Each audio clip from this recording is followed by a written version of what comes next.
Esta cápsula tiene por objetivo comentar 7 aspectos del etos románticos. El etos es el estado de ánimos o la actitud psicológica, es una clave espiritual. El romanticismo, en su discurso moderno, en la creación de la subjetividad, va a avanzar en la creación de esta psicología moderna, de esta subjetividad como clave del yo. De ahí que van a haber varias características y varios elementos que van a abordar la creación de esta nueva subjetividad espiritual. Primero, la sed de infinito. Frente a la imposibilidad de contrastar este anhelo, este intento, esta frustración de la conexión con el todo, el hombre va a generar una desazón. Y esa desazón se va a relatar en este Streben, que es una palabra alemana que hace referencia a la tendencia a lo perenne, ¿no? A lo sin pausa, porque las experiencias humanas son finitas, a este desazón que va a generar el espíritu infinito frente a una realidad finita. Y de ahí que debe trascender la finitud de su objetivo, el espíritu, el yo, el que intenta sobreponerse a la historia y a esta finitud que le genera la realidad material. De ahí que hay algunos personajes emblemáticos, como el doctor Fausto de Goethe, que alcanza la salvación porque no abandona la búsqueda del infinito, es decir, el espíritu. Es lo que viene acá a presentarse como la creación del yo y del verdadero etos romántico, de este espíritu que se enfrenta a un mundo material y la conciencia de ese espíritu, de ese ser infinito de ese espíritu.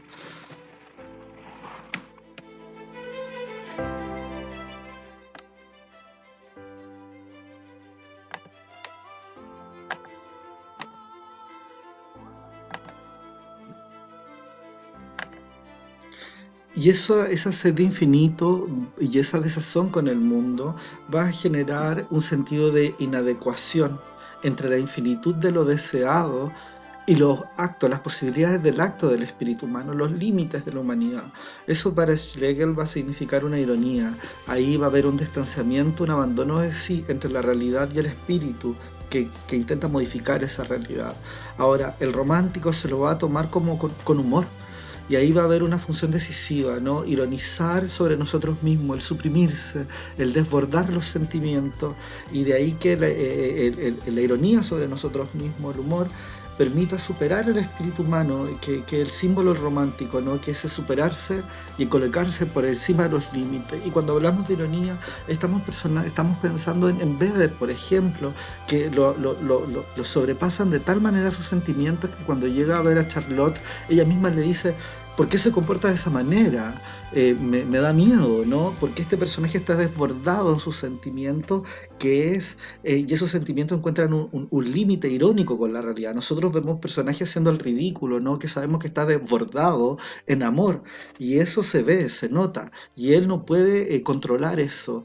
Y así un poco esa ironía que va a presentar el mundo para los románticos, porque en ese sentido también una crítica a la sociedad burguesa, es una crítica al puritanismo exacerbado, que oculta el sentimiento, que oculta la tragedia de la exacerbación de ese sentimiento humano, que se enfrenta a una realidad fría, racional, en la que no hay cabida, pero sí existe al interior del sujeto. Entonces, esta incomodidad y esta ironía que es ver a Vedder haciendo un poco el papelón frente a Charlotte, a la que incluso asusta. Estoy pensando también en el doctor Fausto, ¿no? El doctor Frankenstein, cuando también la ironía, ¿no? De frente a la vida, es que lo encuentran sobre un pedazo de hielo, y él pregunta hacia dónde va el barco, ¿no? Esa ironía de que un sujeto que desea la muerte y la muerte que no ha llegado, ese sujeto que busca un final y se ha imposibilitado concretar, y aparece un barco, ¿no? Y vemos que en la primera etapa el personaje demuestra una ironía también frente a la vida, frente a esta vida que en sí no genera este espíritu melancólico, este espíritu introspectivo, este espíritu que consuela al yo, que sabe que en el mundo material hay un límite, ¿no? Y de ahí que la ironía sea clave también como símbolo para poder superar y liberar este espíritu que se confronta ante esta realidad. La naturaleza va a ser otro elemento fundamental, es un espacio escapista. La naturaleza, recuerden ustedes que el romanticismo también se desarrolla en una época que las ciudades ya han crecido, el desarrollo del capitalismo, eh, es importante la circunnavegación de los mares, rápidamente la creación de la locomotora, van a haber una serie de transformaciones tecnológicas y en el siglo X y finales del siglo XVIII que ya venían con la circunnavegación de los mares, y el crecimiento de las ciudades, que va a hacer que el romántico vuelva a la naturaleza y venga esta idea urbana, ¿no? De añorar el espacio natural como, como un espacio humano, como un espacio trascendente, donde también estamos nosotros en nuestra espiritualidad. De ahí que la naturaleza sea un elemento fundamental y se rompe con el concepto mecanicista de la ilustración. Y se entiende como la naturaleza como un gran organismo afín al organismo humano. El intercambio de fuerzas que obra desde dentro y genera fenómenos entre ellos, al ser humano. La fuerza de la naturaleza es la misma fuerza de lo divino, y de ahí un poco que venga esta idea del Prometeo moderno en Mary Shelley, ¿no? Porque ella ha desafiado a la naturaleza, ha ido más allá, ha intentado crear vida, el doctor Frankenstein, y ahí está Prometeo, ¿no? Que este sujeto creado que ahora le arrebata al creador, a Dios, en este caso, bueno, el doctor Frankenstein le arrebata la felicidad. Él, en el afán de creación, como los hombres le arrebataron a los dioses el fuego, ¿no? Gracias a Prometeo. Entonces está constantemente esta búsqueda de la naturaleza como un espacio de regocijo, escapista. Recuerden ustedes Vedder, en Geneir, como la naturaleza van a ser espacios importantes donde el sujeto va a buscar la trascendencia, lo divino, porque la naturaleza se entiende como un espacio divino, el panteísmo. Y ahí hay algunos autores clásicos alemanes como Novalis, que en sus fragmentos para nuevas colecciones va a decir la naturaleza posee un instinto artístico, por eso resulta ocioso distinguir entre naturaleza y arte. Él cree que son lo mismo. Y Hölderlin en su Hiperión, en su famoso texto, va a decir sagrada naturaleza, siempre eres igual en mí y fuera de mí, a lo divino que hay en mí. Esta conciencia del mundo natural que proviene del hombre moderno, que proviene del hombre urbano, del hombre que vive en las ciudades. Y en esto mismo, en esta conexión con la naturaleza, se va a crear este imaginario del romanticismo como un arte visionario, que ve a la naturaleza subjetivamente, desde la óptica exclusiva del escritor, que se conecta con ella, y se rescata esta idea del escritor como bate, el escritor como visionario, como el escritor cercano al lenguaje de lo divino, poesía y religión, ¿no? Paradójicamente, y es paradójicamente realista porque busca presentar objetivamente esa naturaleza en toda su majestad y rudeza, sin pulimento.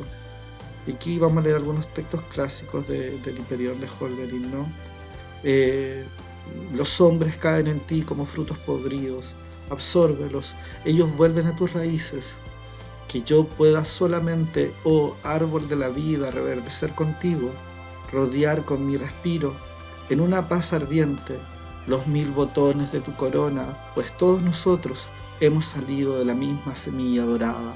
Este vínculo entre el hombre y la universalidad del hombre y la naturaleza. Recuerden ustedes que todo el siglo, finales del siglo XVIII, es la circunnavegación de los mares, es el traslado de poblaciones, es la colonización de África, es el avanzar por América Latina, es decir, también el hombre europeo trasciende su frontera, la llegada de especies desde la India, hubo un cambio en la vida material que va a hacer que este sujeto moderno, urbano, tenga una mirada escapista y releve la naturaleza.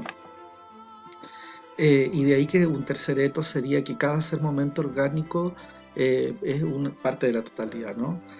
Cada ser es un momento orgánico de la totalidad, cada ser pertenece al todo, uno y el universo, ¿no?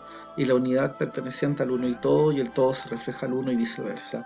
Esta idea mágica y trascendente de la existencia, no religiosa, porque también recuerden ustedes que el romanticismo no es ácrata, no es un movimiento que rompe con la religión. En sus bases se sustenta un trascendentalismo cristiano. Recuerden ustedes que viene de los intelectuales alemanes que tienen una relectura de los pietistas, que tienen una relectura de los textos de la Biblia. Entonces también una crítica suave a ese protestantismo exagerado, pero no deja de eso, por eso de ser un movimiento religioso de carácter cristiano, y lo podemos ver en esta consustancialidad entre uno y el universo. Eh, y lo va a decir Holderlin, ¿no? Ser uno con todo, esa es la vida de la divinidad, ese es el cielo del hombre. Ser uno con todo lo viviente, volver en un feliz olvido de sí mismo al todo de la naturaleza. Esa es la cima de los pensamientos y alegrías, esa es la sagrada cumbre de la montaña, el lugar del reposo eterno, donde el mediodía pierde su calor sofocante y el trueno su voz, y el hirviente mar se asemeja a los trigales ondulantes. Hombre y naturaleza, intimidad y naturaleza, uno y el universo. Y de ahí que eso va a acrecentar también esta experiencia de la subjetividad de la naturaleza con el genio, se va a vincular con el genio. Y va a aparecer esta idea del genio moderno, dada por la subjetividad del artista. El genio y la creación artística son elevadas a la suprema expresión de lo verdadero y lo absoluto.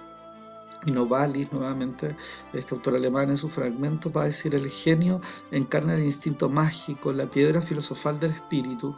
Sin genialidad no existiríamos todos nosotros. Y Schilling concibe el arte como un órgano supremo de la sabiduría trascendental.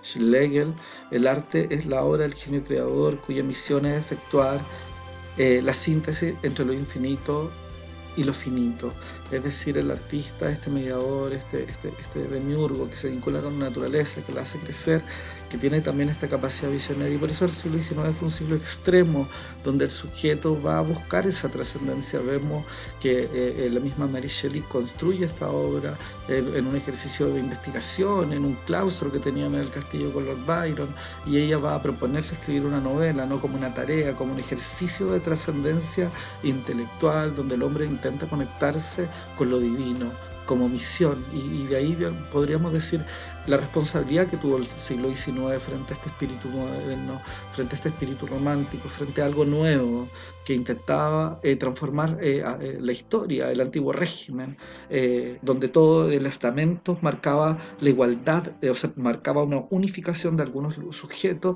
En cambio, en el giro de la modernidad y de la subjetividad del yo, la individualidad adquiere un nuevo margen, un margen que trasciende todo. Y de ahí que este sea un movimiento rebelde, ¿no? Que busca la libertad política, moral, estética, no rompe con el cristianismo, pero sí procura un dominio y el desarrollo del lenguaje y la forma estética en total libertad, tanto en la poesía como en la prosa, en la mayor flexibilidad y la universalidad. Rompen con las categorías clasicistas de los géneros y su pureza, así como el seguimiento estricto de los modelos grecolatinos. Eh, Sin renunciar a las instancias de la disciplina, liberan el lenguaje poético de la gramática y del estilo pomposo que les parece incompatible con lo natural y lo real, este giro al realismo. Vamos a continuar con una próxima grabación en torno a este tema tan interesante de los 7 aspectos del etos romántico.